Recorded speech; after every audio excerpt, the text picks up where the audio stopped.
Hello, Mikey. Happy Tuesday, man. Happy Thanksgiving week. What's up? Hey, back at you, brother. You've been watching these games this last weekend, dude. You've been researching or I taking a week mean, off, getting it's getting. it's hard when you've been bounced, but there's always some sort of action going on football days. So yes, I am paying attention, not quite as hard as I was when I was in the contest, but Mm, alas, you're saying you're staying in action. yeah, Gabe. There's other forms of gambling that you can do on the NFL. Mm. Hey, Survivor's not gambling, man. Skill-based Okay, fair contest. point. Yeah, fair enough. It was in the Supreme Court a few years ago. No. So anyway, this past week, week 12, everyone survived except some people that picked the Raiders. Yeah, that was Did you? that was like one of those where you pick it and you're like like as you're picking it, you're like brainiac level 10,000, and then you get to Sunday and you're like, what on earth did I just do? Like like like that is such a bad play. Like it's like a 10 out of 10 bad play. And I don't know. Like I you can rationalize your way through that pick however you want, but like man, it's really hard putting especially when you get this far to put it on a team that sucks so much butt. It's like Yep, it's funny. I had a piece of a couple Raiders entries, so I felt that pain you're just talking about, or that kind of experience. A few things. Let's talk about it though. The Raiders, they were favorite. Did you know they closed at like 62% to win or something like that? I didn't see the closing, but I don't know, man. Like if the Browns were supposed to win, and you watch and you go, oh, obviously Miles Garrett was going to sack him 10 times Yeah. or whatever record they broke, but the line was 60% Raiders' way. It's not like anyone picked the Browns in Survivor. No one was so sure the opposite was going to happen. What do you think about that? It's a fair point. It's just like it's kind of like it reminds me of the week whenever Jackson Dart started for the Giants. I think a handful of people got bounced in that game because they went opposite Jackson Dart. I can't remember who it was, but it was Mm. like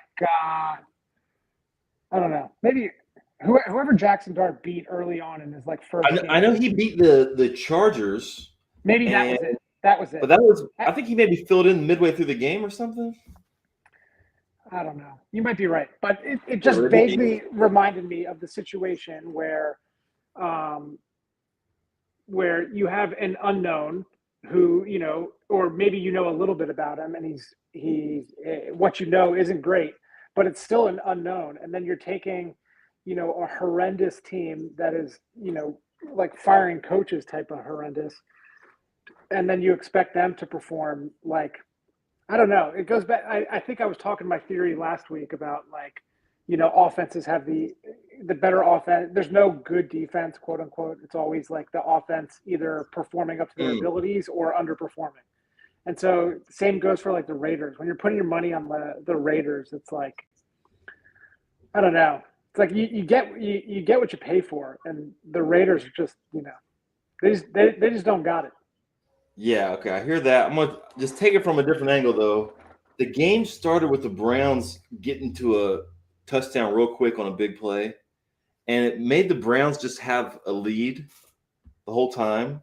So they didn't need to drop back ever. Yeah, They and only they're a team that's more than capable of sitting on a lead. right, they're running direct snaps. They're taking the quarterback out just so they can have one more blocker for the 2 yard Yeah, run. wishbone. Yeah, they're running the dang wishbone.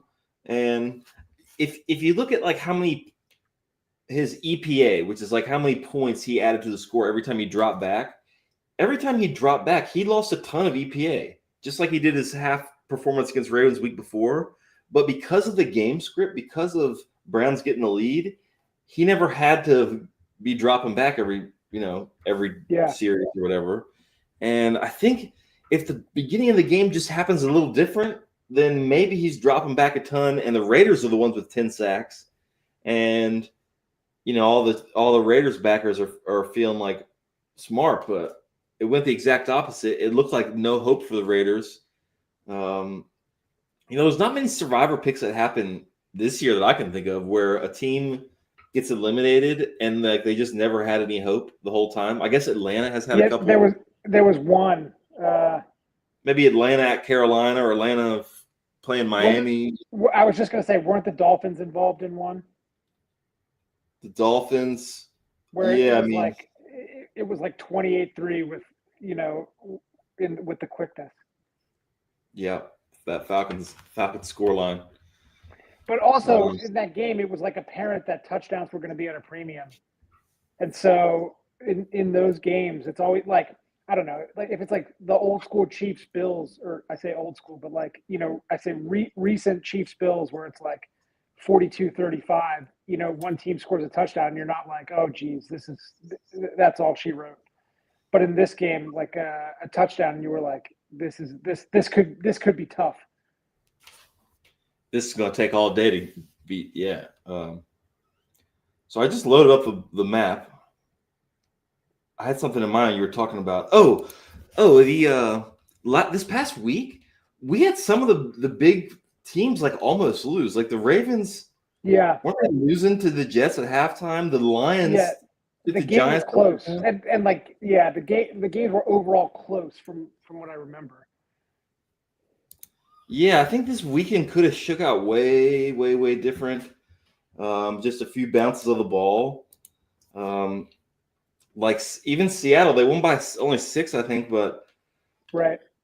Tennessee had they had a sliver of hope at some point. San Fran last night, they kind of it wasn't like a blowout or anything, but I mean, I don't know. They probably are pretty safe. Yeah, I agree. Not a blowout, but like always in control, which in football things can turn on a dime, especially if it's one score. But I don't know, that they just seem to have a firm grasp on that game, despite the score not necessarily showing that. Yes, and all these teams are real important in the future, which always excites me when I try to get through on a team and everyone burn the good teams. Would have been a lot happier with Vegas, obviously, but my family, we had a San Fran last night. We're getting through to Thanksgiving, so still feels good to be in action. This is make or break time here. This is the whole contest coming down to the next 7 days, basically. Yes. So, thinking of that, I've been trying to build a new thing on Atlas, a thing that helps simulate the season, shows you what everything's worth, whatever.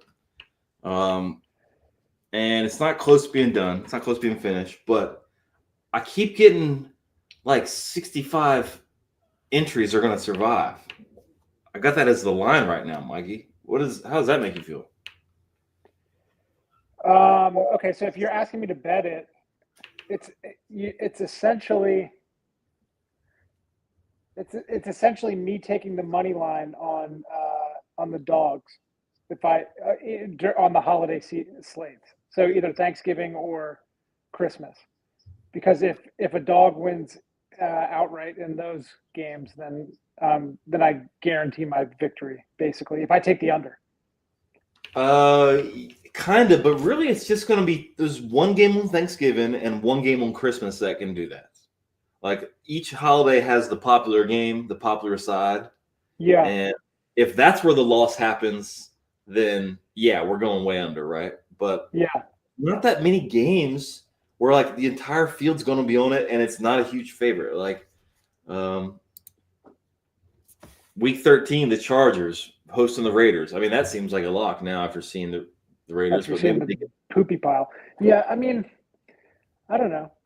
That's also kind of like disheartening to hear. Like, or I'm not quite as mad as I was losing. If 65 people make it, or for easy sake, let's just say 100 people make it. That's like not that much money. Yeah.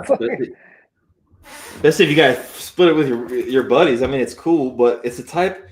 If you got a handful of buddies going to Vegas to split the 180, then money might not even make it back. Yeah, And, I'm putting the bulk of that up my nose. Mikey, don't say that. Mikey, if you get a payout less than 300 to 1, there's no IRS withholding either. So there's kind of a soft bubble around 64 entries. If less than 64 entries make it, IRS gets to take 24% that day. And if it goes higher than 64 entries cash, that means the payout is less than 300K, and the IRS will not scrape you on that day. I wonder if the government would be allowed to hedge. If Donald's out there sweating it. The IRS is like, listen, we're probably gonna get 24% if these Cowboys can beat the Washington, but if Washington or vice versa. Yeah. They just bring like a treasury stamp out there and they just fire it on the opposite side. Right. The circuit credit guy is like calling the references on it. Like, y'all got $1 trillion? It's coming back not so good. You guys got 42 trillion outstanding. Right. You got another like reference I can call, or you got another document? Yeah, so that's a little soft bubble. I don't think it's going to change anyone's play, but it's kind of funny to think about how it does swing people's lives, which is that number 64. And that's kind of around where I'm seeing in this model. And I'm not I'm trying to make it better and make sure it's like I'm not missing anything. But it feels like, yeah, we're probably getting a ton of people survive. And like you said, disheartening. I kind of feel that too. Like, you want to have a run at it and like have a chance to be the only one for all 18 million. Especially because we're talking like this whole time, like, we keep saying the words 18 million, and it's like that ain't even in the ballpark of what we're talking about. Yes. And hey, I mean, that kind of gives a little credence to the Raiders pick last week, right? Like, okay. Yeah, I mean, it's almost like who gives a shit, especially like for me, we were using, let's just say we're using 65 and whatever that ends up shaking out to be. Let's call it like 250K. Yeah. We had one entry, so that's $100 a person, and we're getting 25K taxed. So, man, that's like all this hype. It ends up shaking out to be like, you keep saying 18 million, not you, but like collectively, we keep saying 18 million. And then I get the check it to my bank account. It's like $17,360. You're like, not even 18K. Something ain't right here. We were talking life-changing money, and now I got like, barely a pot to piss in. Right, now you got more bills. All of a sudden, you gotta pay someone to sort it out.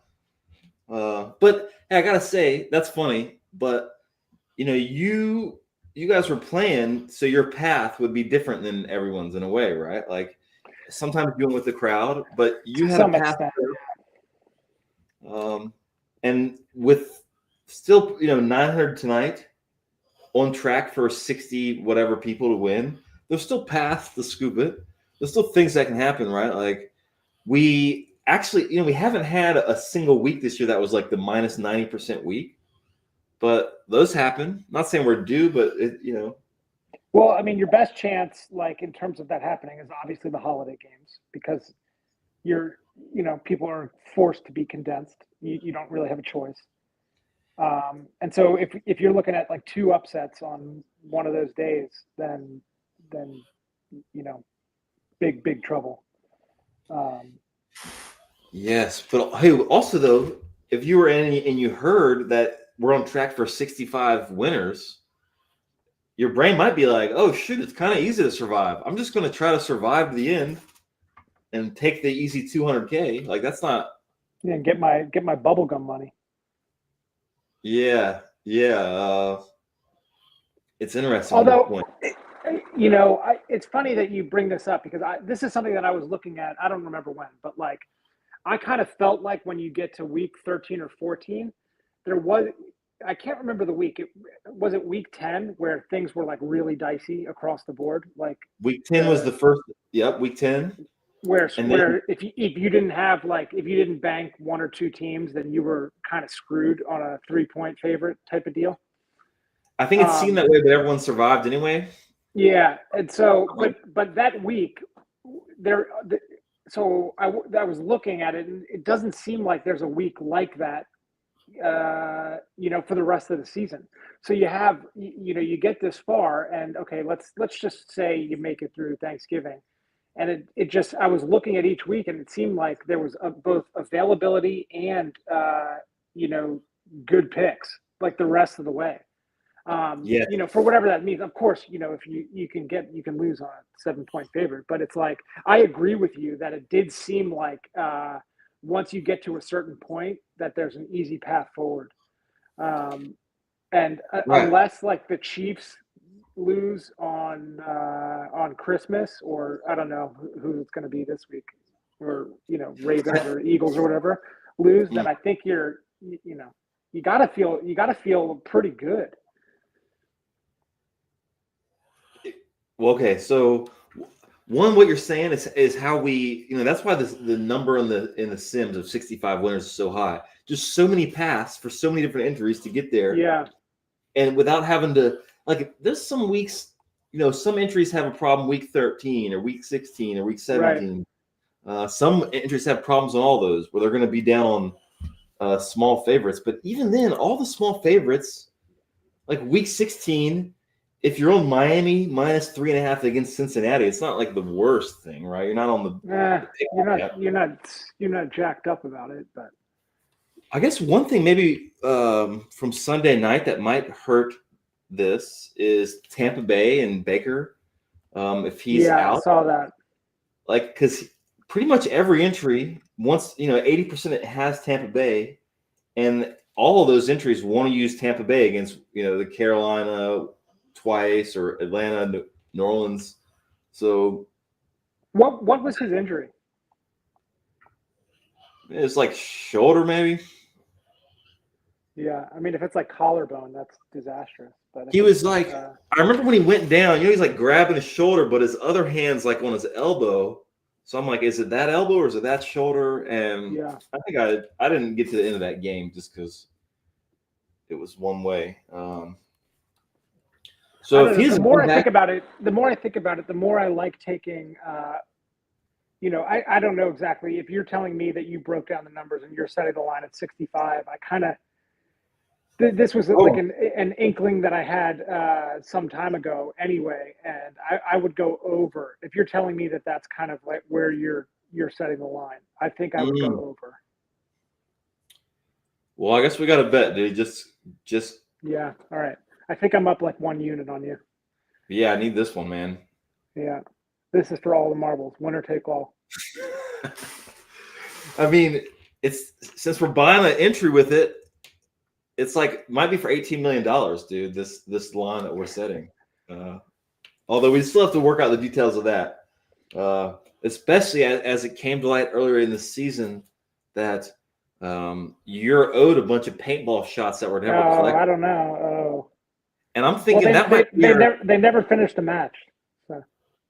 Dude, that's not. Dude, I'm thinking game-winning drive in December. I might have to come east and light me up. Line you up, dude. Line you up out in the outback. Anyway, let's talk about this Thanksgiving. Sure. So, one thing worth mentioning is today's Tuesday. We put projections out Tuesday at 10 a.m. for for all season. We've done that. But we are not tweeting them publicly anymore on Tuesday. And, all the stuff we've done, content and the projections has been for everyone. But now the contest, there's so many people in, and the money's like significant enough that we just made the decision we didn't want to help people who aren't like supporting Alice. And it just so happens that last Tuesday, we always say the Tuesday projections are like a rough draft because we know things are going to change. But last Yeah. Tuesday, our projections, our public projections, like were spot on the Tuesday, which never expecting that. But when it happens, it was like, okay, good sign. Let's just not share this with people who are checking our Twitter every week for it, because I think going forward, like this stuff matters more than ever. Everyone's got their ball reads and whatnot, but if you're trying to create some money, you got to have projections going into this thing, and everyone should be doing it themselves. But hey, if you want to look off my notes, that's fine. If you support out. What do you think? You bring up ball knowledge. This is like I'm looking at the numbers, and because I'm a numbers guy. That was Okay. my Patrick Bet David impression. The two teams that are favorite, Ravens and Eagles. So like this feels like if we didn't take like the last 5 weeks into consideration, that feels like what the line should be, especially in the Eagles.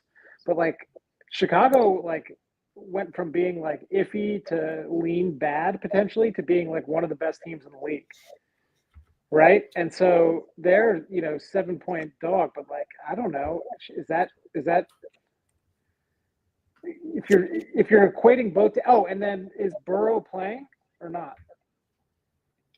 I think it's not official on Burrow yet. Because that's like a major factor here.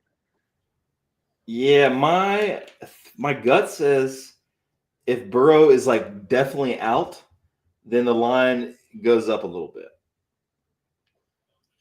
Like Baltimore -10 or something, -8.5, something like that. But if Burrow's confirmed in, I don't think it changes this line that much because like the Bengals defense is real bad. They just can't seem to work it out. And that line, it's been out there for a while. Like this is a very kind of mature line. It's been out a week about. So anyone with info is betting it. So the line's probably good. So if you're telling me it's a coin flip, I kind of lean Ravens. That's my lean. If you're telling me it's a coin flip, either Ravens or Eagles. Oh, from a ball point of view. Yeah. Well, I mean, from where I'm sitting, the Baltimore play is like it's the clear best play on Thanksgiving. And it also seemed that way like a few months ago, maybe like week 5 or week 6. And that was because, both Philadelphia and Baltimore were projected to be big favorites. And Baltimore had a lot of weeks where they were big favorites leading into Thanksgiving. So you kind of knew, or not you knew, but like, if none of the right teams lost, we're on track for Baltimore being a lot less available than Philly. So, if you got here with a Baltimore, it's hard to find a reason to save it. I don't think anyone should save it, actually. Even if they were doing ball reads where they like Philadelphia more, I think so many more people get on Philly means you're supposed to go Baltimore. Plus, Philly's got future value. So I think a lot of decisions are already made this week. You know what I'm saying? Because you haven't gotten here without thinking about this 1 week in particular. This 1 week has been driving like a lot of your picks previously, Yes. So yes. it's not like you get here and you're like, okay, now what? You're like, oh, we've talked about this week for the last 7 weeks. So it feels unlikely that you're like, have no idea what to do at this point. You should have your pick should already be in, essentially. Right. Got it. I mean, maybe like 25% of the field has Baltimore and Philly, and they're deciding. But if you've been like listening to Game Winning Drive and Tailgate and hearing how we talk about the game, it's pretty clear which one of those you should pick. I think, like it's slam dunk Baltimore over Philly if you have Baltimore. It's just they're the same odds, and Philly's good in the future, and Philly is more popular. So Baltimore is just better from all angles. I'm sure there's going to be some all knowledge reads on Burrow's in and he's something, but I don't know. I'm thinking. I wonder how many people might pick Burrow. Go ahead. I mean, Burrow is like, he's been in the news. Oh, he's coming back this week. They're going to be better when he's finally coming back. There's got to be some homers out there who are thinking Baltimore's kind of sucking. They weren't that great against the Jets until they were, right. So some people got to be enticed, I think. I don't know if anyone's going to take the Bengals, but it's. I don't know. That's a spicy meatball that I. Yeah, that one's too crazy, right? But okay, the other ones are more interesting. That takes a solo entry and no deliberation. That's got to be a one-man kamikaze flight. Putting in enough gas only to get you to the boat. No return flight. There is one player who's burned all the favorites across multiple entries. So I think they have 3 or 4 entries that are going to be all Dallas, Chicago, Cincinnati, which I kind of respect it. Like, I gotta go. If I'm doing it, I gotta go Dallas. You like Dallas? Yeah. Hey, that was weird because they just beat the Eagles. The Chiefs are kind of like they're doing that thing where maybe they're the best team in football and they're just like not there yet. Cat and mouse. Yeah, a little that stuff. That one's a scary one. Been thinking about that one a lot, right? Like Kansas City, okay, they're a favorite, but both teams are Christmas teams. So you don't want to really burn either if you don't have to. You don't want to force yourself into a Christmas spot already. Like things are changing every week, right? I agree. You don't get in. That was our mantra when we were in, was like the need for having as many of the holiday slate teams available as possible in the event that, who knows, all of the Ravens get the flu or something, whatever the case is. You just don't want to box yourself in so that you have to take the Ravens and then for some reason you're screwed. I think as you get closer, having 2 of the teams is like fine, right? Like, okay, I got 2 of course. I'm not gonna I'm not gonna intentionally hang on to like the full slate, but right. You got the favorites, you got the dogs, and no one's actually since 12 weeks have already happened. Well, I guess you can work it out. Okay. Anyway, the next one's the Philly Chicago one. Chicago, you just said they could be one of the best teams, which is funny from my point of view because I don't know what people like you think about what the best teams are, Mike. You just said you think Chicago's one of them because they keep winning. Well, how do you measure best team? The Super Bowl odds or the win, the power ratings. I suppose, but if teams are winning, then it's hard to downgrade them. Like you can't win and then fall down in the power rankings. Oh, you can, dude. You can, but I understand how it doesn't feel good for that to happen, right? Like when the the Eagles beat the Packers, and I think the Packers like stayed higher power rating everywhere after that.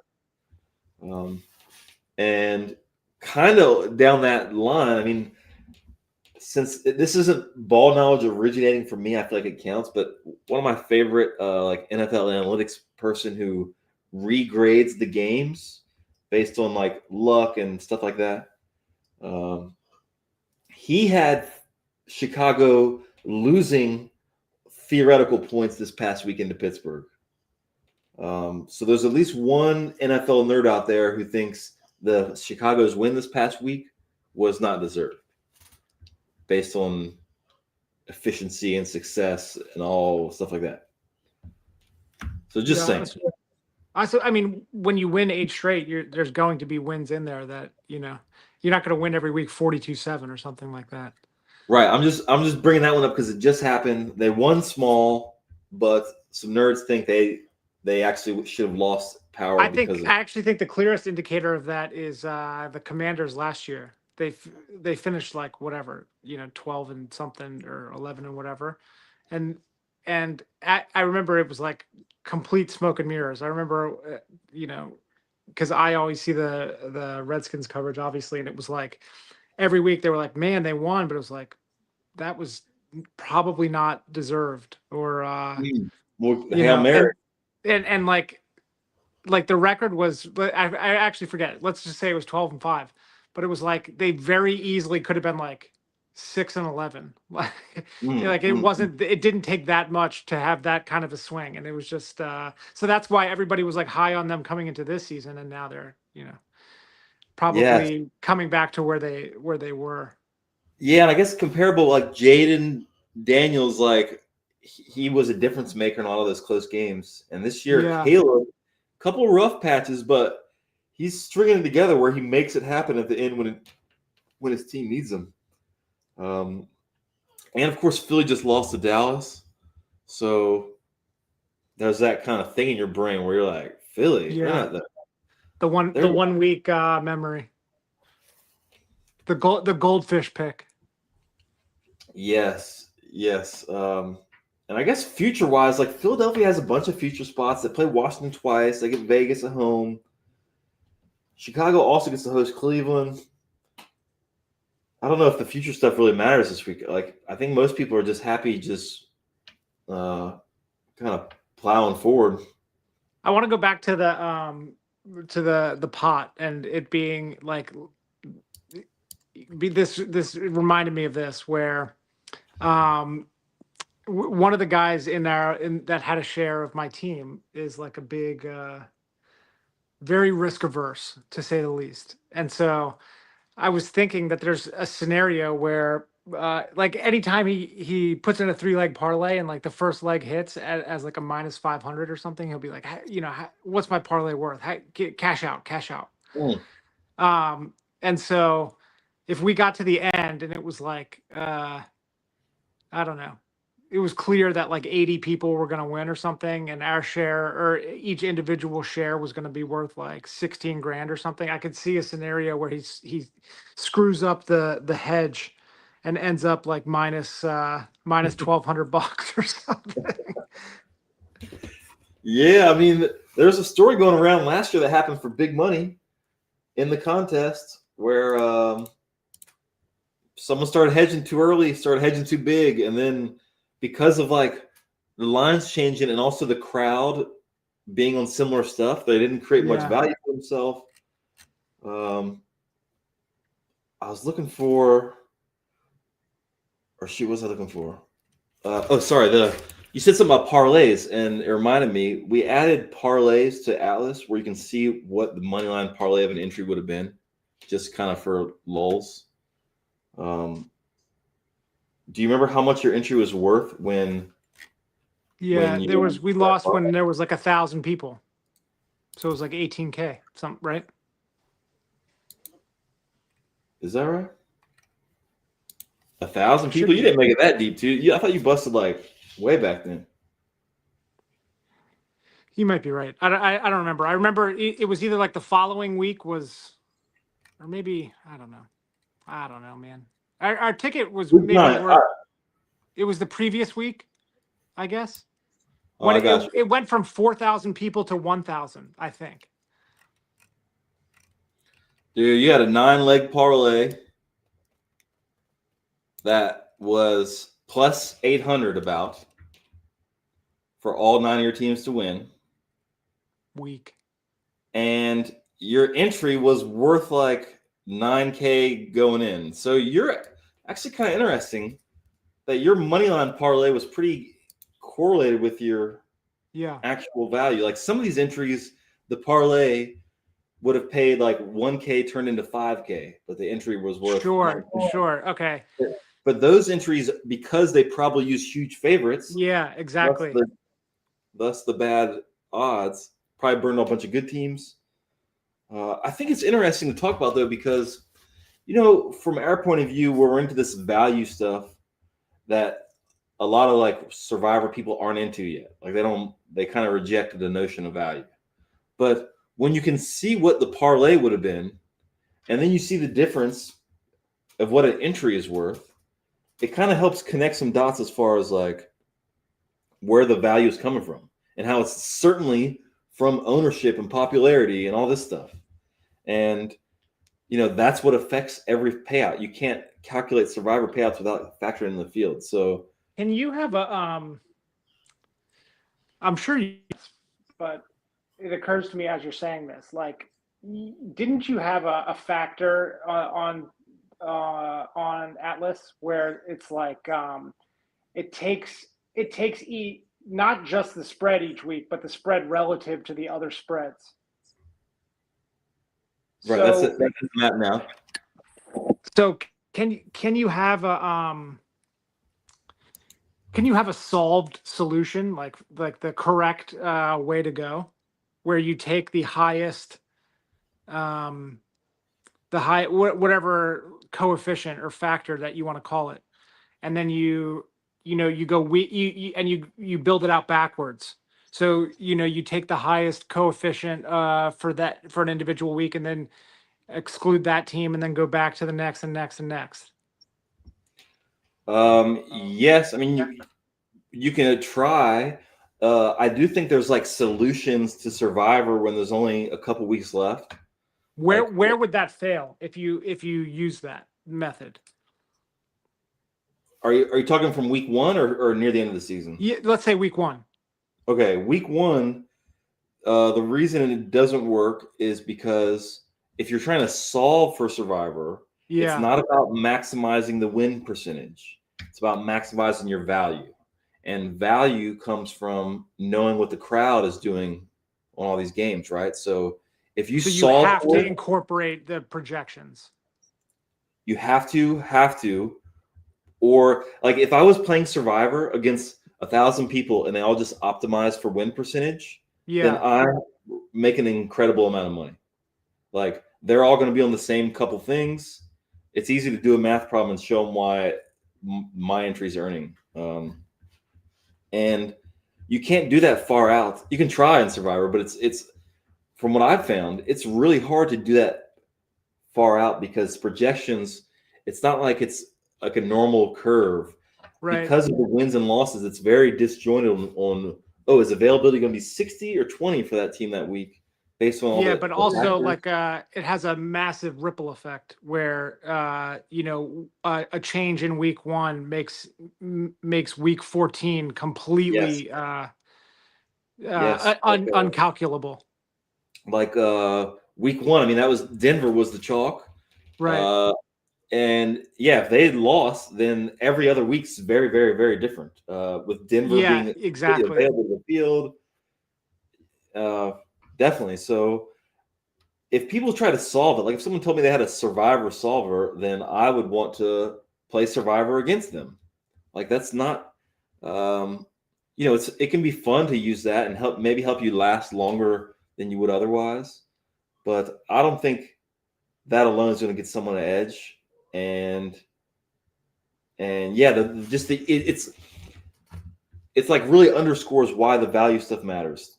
And normally if you're making an entry into parlay and you want to know the payout, you can just put the money lines together. But in Survivor, you don't know the payout until you get to the end and see how many people split it up, right? So the payout in Survivor is determined by popularities, and most people don't want to accept that.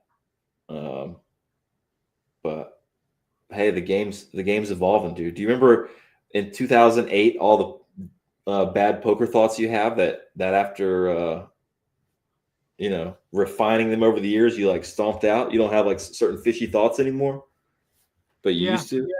Maybe all used to be small amount. I'm still working to quell those. Right. Okay. Looking at my list over here, and I guess one more thing to talk about is Thanksgiving.